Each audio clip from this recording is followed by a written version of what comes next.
In this video, I'm going to show you how to fit an electrical back box to the wall.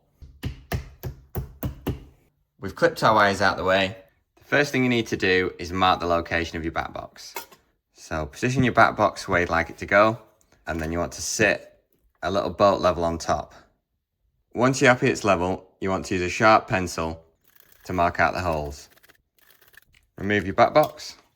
I find I get the best fixing using one of these 6mm multi-material bits and these Fisher wall plugs.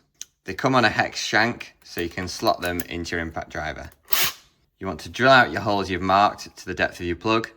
You can see here that our plug is pretty much the depth of the cutting tip of our drill bit.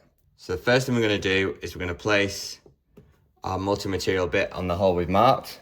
I find that using a multi-material bit and an impact driver is the quickest way to fit these back boxes.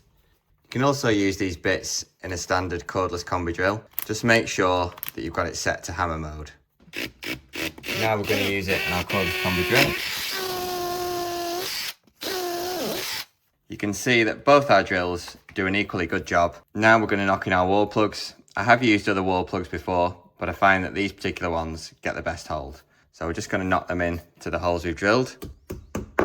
Knock your plugs all the way in so that they're flush with the brickwork. To fix our back box to the wall, we're going to use some 4x30mm screws, and we'll put links to everything we've used down in the description. Put that on your wall. These are just the right width and diameter to fit through the back box and secure it firmly in place. You want to take a PZ2 bit in your drill or impact driver and just want to nip these. You don't want to fully tighten them just yet. So you can still see there's a bit of play in our back box. Add your spirit level back on. Make sure the bubble's in the middle and tighten the screws up.